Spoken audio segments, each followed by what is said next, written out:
E aí galera, chegando com mais um vídeo. Dessa vez a gente vai falar sobre os processos de eletrização. Convidando você já para deixar seu like, seu dislike, toque a notificação, se inscreva no canal, deixe seu comentário e depois da vinheta vamos para a nossa aula.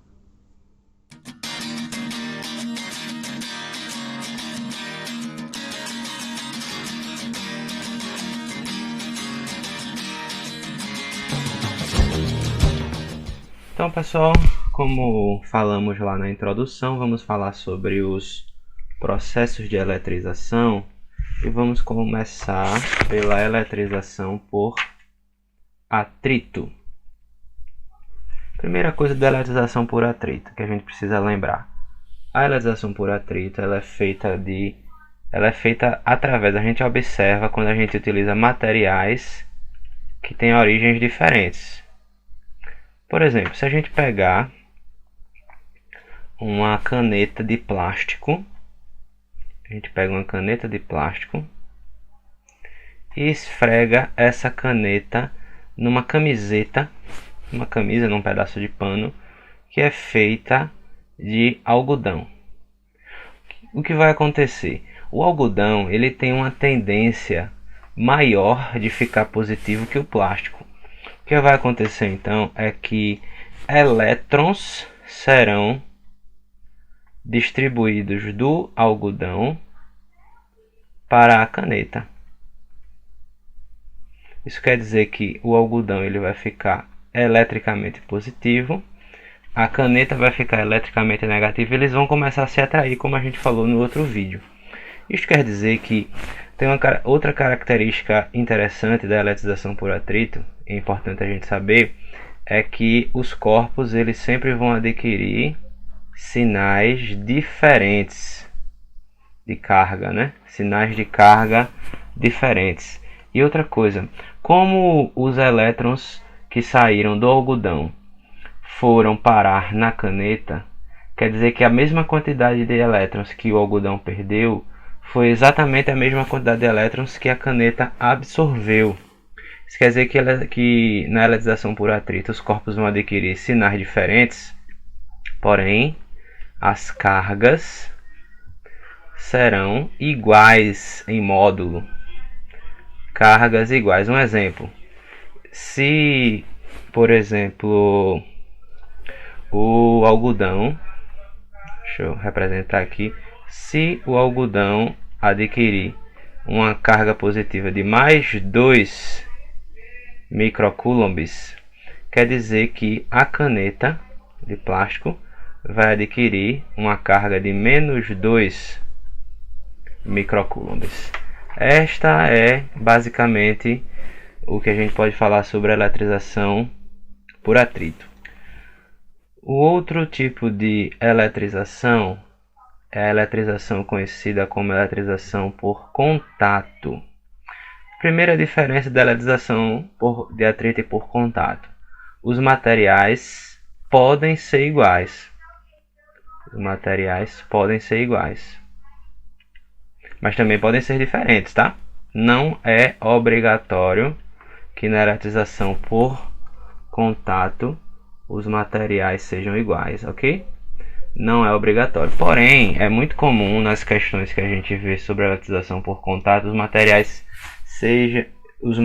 iguais, porque é mais simples a gente observar. Na eletrização por contato, um corpo precisa estar previamente eletrizado, o outro normalmente está neutro, né? Vamos dizer que a gente tem duas esferazinhas de metal aqui. Esse é o primeiro passo.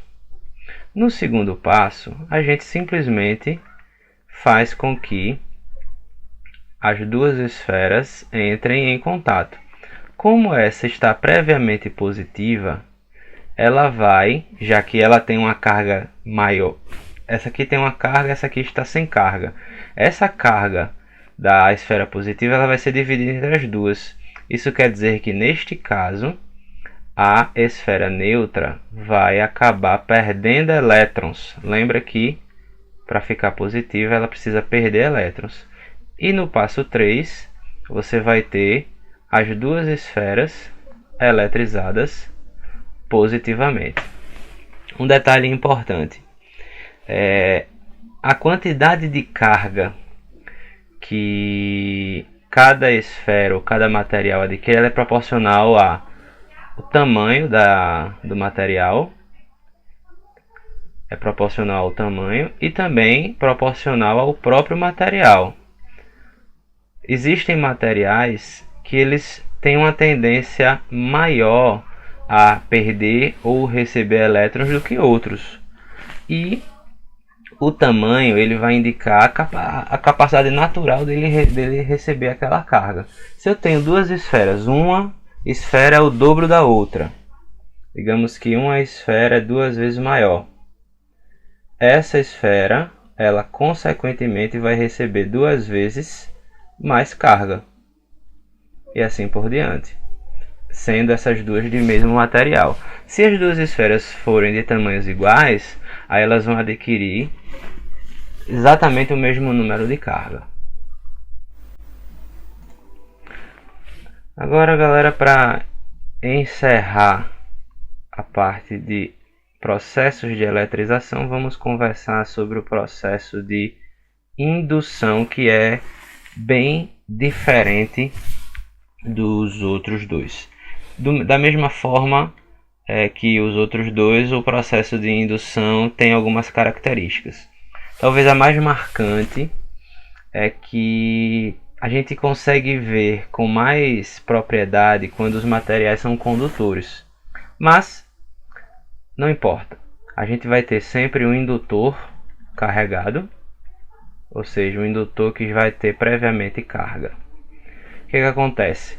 Este indutor, ele que vai direcionar as cargas do outro corpo. Digamos que a gente tem aqui um bastão carregado positivamente, e aqui a gente tem uma esfera que está descarregada, está neutra. O que é que vai acontecer?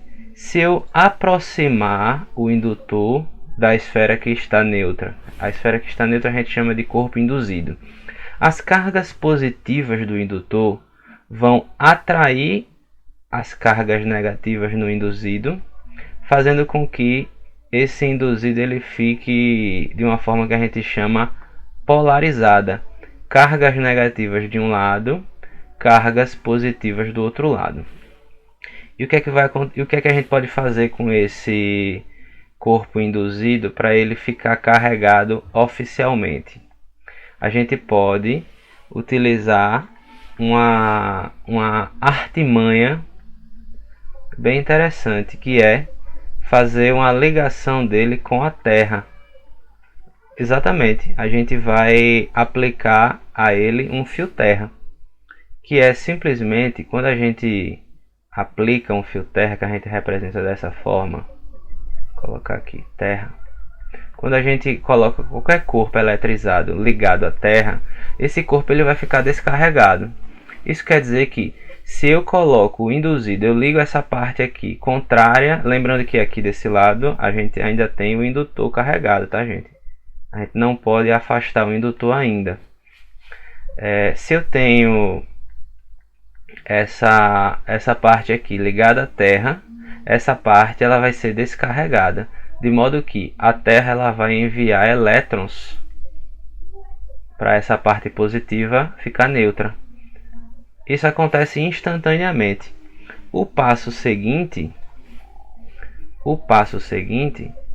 é da gente ter o indutor negativamente carregado. Por quê? Porque ele recebeu elétrons da Terra. Esse é um dos exemplos da eletrização por indução. Existe outro exemplo que a gente pode conversar, onde neste exemplo a gente vai ter mais uma vez um indutor. Vou dessa vez, para mudar um pouquinho, colocar ele negativo, e a gente vai ter, por exemplo, duas esferas neutras, por exemplo, certo? Aqui são 3 corpos diferentes. Vou colocar aqui corpo A, corpo B e corpo C. Lembrando, gente, que para tocar nesses corpos, quando a gente encosta, aproxima, a gente precisa usar materiais isolantes, porque se a gente usar materiais condutores enquanto a gente toca, a gente vai descarregar os corpos, ok? Bom, então O que é que a gente faz a primeira vez?